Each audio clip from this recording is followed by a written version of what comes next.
South ఇండియాలోని అతి తక్కువ ధరలకి రత్నాలనందించే ఏకైక సంస్థ 6JVR.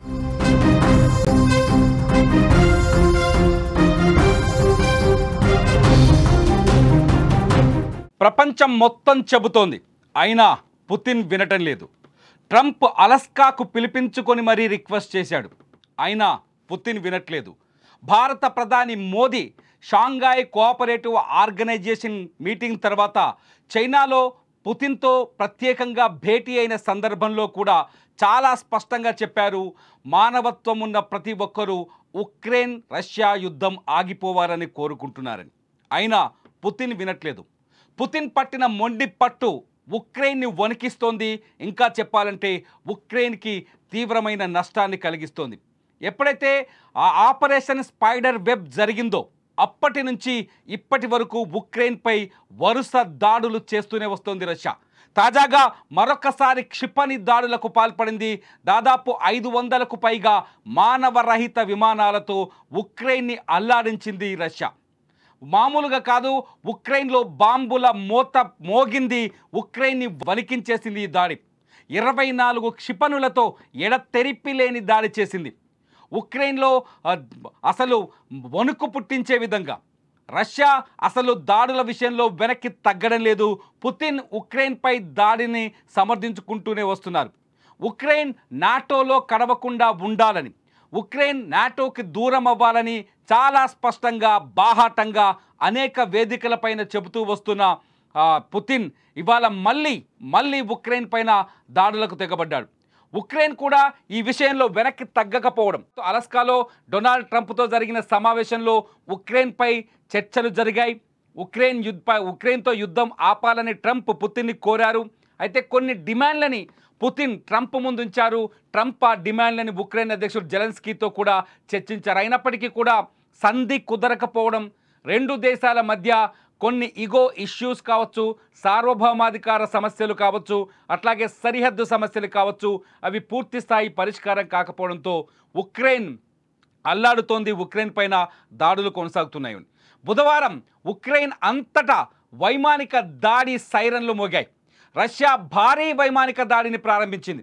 కైవ్ నుంచి పశ్చిమాన ఉన్న లివివ్, వోలిన్ ఇలా 24 ప్రాంతాలను టార్గెట్ చేసింది రష్యా. దీంతో ఉక్రెయిన్ వైమానిక దళం తిప్పికొట్టే ప్రయత్నం చేసింది.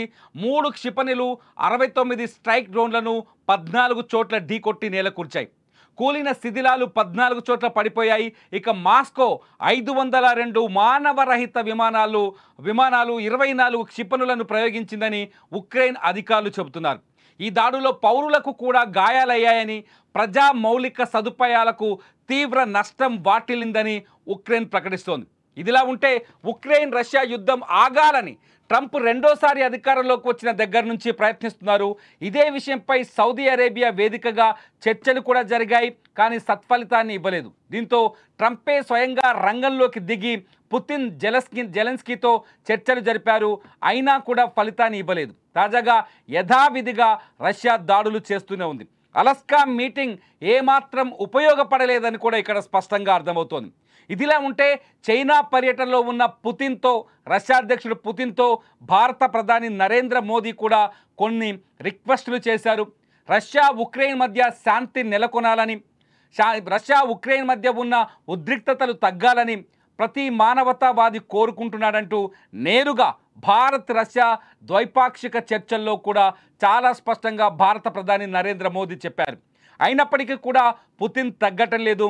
ఉక్రెయిన్ పైన ఎటువంటి కక్ష లేదని బయటకు చెబుతూనే, ఉక్రెయిన్ ప్రజలపైన ఎటువంటి ద్వేషం లేదని చెబుతూనే ఉక్రెయిన్పై వరుస దాడులకు పాల్పడుతున్నారు పుతిన్. ఒక రకంగా పుతిన్ ప్రపంచ నాయకుడిగా ఎదుగుతున్న సందర్భంలో, ఇటు ప్రపంచ వ్యాప్తంగా పుతిన్కి ప్రాధాన్యత పెరుగుతున్న సమయంలో ఉక్రెయిన్పై ఇటువంటి దాడులు కొంత ఆందోళన కలిగిస్తున్నాయని చెప్తున్నారు మానవతావాదులు. ఒకసారి భారత ప్రధాని నరేంద్ర మోదీ చేసిన వ్యాఖ్యలు, పుతిన్ కళ్ళ ఎదుటగా కళ్ళ ముందే భారత ప్రధాని నరేంద్ర మోదీ చేసిన వ్యాఖ్యలు ఒక్కసారి విందాం.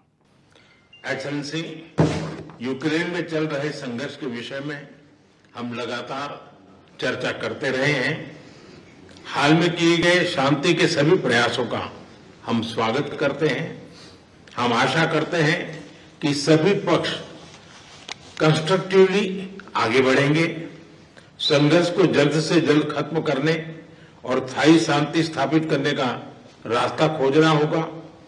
ట్రంప్ ఎప్పుడైతే ఉక్రెయిన్ రష్యా యుద్ధాన్ని ఆపాలనే ప్రయత్నంలో భాగంగా ట్రంప్ చేస్తున్న ప్రయత్నాలన్నీ నిజంగా నిర్వీర్యమయ్యాయి, నీరుగారిపోయాయని చెప్పాలి. ఎందుకంటే డొనాల్డ్ ట్రంప్ వ్యాఖ్యలపైన ప్రపంచానికి విశ్వాసం తగ్గుతూ వస్తుంది.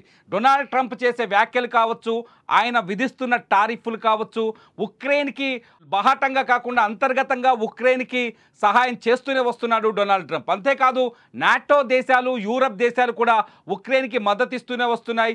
ఆపరేషన్ స్పైడర్ వెబ్ వెనకాల కూడా నాటో లేకపోతే యూరప్ దేశాల మద్దతు ఉందనే విషయం కూడా వెలుగులోకి వచ్చింది. ఎప్పుడైతే ఉక్రెయిన్ ఆపరేషన్ స్పైడర్ వెబ్ని చేసిందో అప్పుడు యూరప్ దేశాలన్నీ ఉక్రెయిన్ని సమర్థించాయి తీవ్రంగా. రష్యా పొగరు అణచడం కోసమే ఈ దాడి చేశాడు జెలెన్స్కీ అని చెప్పేసి జెలెన్స్కీ పైన పొగడ్తల వర్షం కురిపించాయి. కానీ ఎప్పుడైతే ఆపరేషన్ స్పైడర్ వెబ్ జరిగిందో అప్పటి నుంచి ఎడతెరిపి లేకుండా ఉక్రెయిన్ పైన దాడులు జరుగుతున్నాయి. ఎడతెరిపి లేకుండా రష్యా ఉక్రెయిన్ని టార్గెట్ చేస్తూనే వస్తుంది. ఒక రకంగా చెప్పాలి అంటే అలస్కాలో పుతిన్ డొనాల్డ్ ట్రంప్ చర్చిస్తున్న సందర్భంలో కూడా రష్యా ఉక్రెయిన్ పైన డ్రోన్ల దాడులు, క్షిపణి దాడులు చేసింది. ఏదో ఒక చోట ప్రతిరోజు నిత్యం దాడులతో అల్లాడుతోంది ఉక్రెయిన్. ఇటు జెలెన్స్కీ కూడా చాలా స్పష్టంగా చెప్తున్నాడు, ఉక్రెయిన్ లేని చోట, ఉక్రెయిన్ చర్చల్లో పాల్గొనని చోట శాంతి చర్చలు జరగలేవని చెప్తూ వస్తారు. అంతేకాదు ఉక్రెయిన్లో చాలా కీలకమైన మైనింగ్ ఏరియా ఉన్న ప్రాంతం ప్రస్తుతం రష్యా చేతుల్లో ఉంది. ఆ ప్రాంతాన్ని తమకే వదిలేయాలని రష్యా పట్టుబడుతున్నట్టుగా తెలుస్తోంది. ఈ నేపథ్యంలో ఆ ల్యాండ్ను వదులుకోవడానికి ఉక్రెయిన్ ఏమాత్రం అంగీకారం తెలియజెప్పట్లేదని కూడా తెలుస్తోంది. అంతేకాదు ట్రంప్ చర్చల్ని కూడా జెలెన్స్కీ తీవ్రంగా వ్యతిరేకించారు. ట్రంప్ స్వయంగా జెలెన్స్కీకి ఫోన్ చేసినప్పటికీ కూడా ఆయన అంగీకారానికి రానట్టుగా తెలుస్తోంది. మొత్తానికి రెండు దేశాల మధ్య చర్చలు జరుగుతున్నప్పటికీ, రెండు దేశాల మధ్య శాంతిని సంధిని కుదించడానికి ప్రయత్నాలు జరుగుతున్నప్పటికీ అవి ఒక కొలిక్కి రాకపోవడంతో రెండు దేశాల్లో పౌరులు తీవ్రంగా ఇబ్బంది పడుతున్నారు. పౌరులు ప్రాణాలు కోల్పోతున్నారు. అక్కడ రక్తపాతం పారుతుందని చెప్పాలి. ఉక్రెయిన్ కూడా తిరిగి తిప్పి దాడులు చేస్తోంది. రష్యా ఎడతెరిపి లేని దాడులు చేస్తోంది. సాంకేతిక పరిజ్ఞానాన్ని వాడుతూ ఉక్రెయిన్ని చాలా చోట్ల టార్గెట్ చేస్తూ వస్తుంది. భారత ప్రధాని నరేంద్ర మోదీ కూడా ఇరు దేశాలతో ఇటు పుతిన్తో చైనాలో చాలా నేరుగా డైరెక్ట్గా మాట్లాడారు. అటు జెలెన్స్కీతో కూడా ఫోన్లో సంభాషించారు. అంతేకాదు రెండు దేశాల మధ్య సంధి కుదరాలని భారత ప్రధాని నరేంద్ర మోదీ కూడా బలంగా కోరుకుంటున్నారు. రెండు దేశాలతో సమాంతర దూరాన్ని పాటిస్తూనే రెండు దేశాల మధ్య శాంతి నెలకొనాలని, రెండు దేశాలు ఉద్రిక్తతలకు వెళ్ళకూడదని భారత ప్రధాని నరేంద్ర మోదీ ఆకాంక్షిస్తున్నారు. అయినప్పటికీ అక్కడ పరిస్థితులు చక్కబడటం లేదు.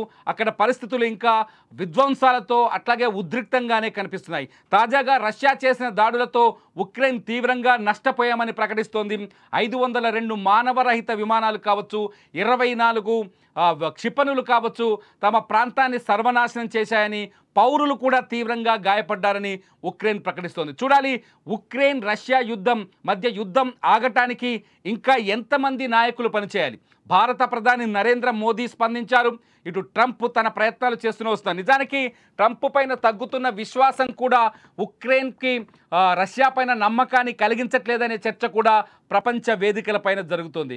ట్రంప్ మాట మార్చే విధానం కావచ్చు, ట్రంప్ రాత్రికి రాత్రే ప్లేట్ ఫిరాయించే విధానం కూడా ఇటు ఉక్రెయిన్ నమ్మట్లేదు, అటు రష్యా కూడా నమ్మట్లేదనే చర్చ కూడా జరుగుతోంది.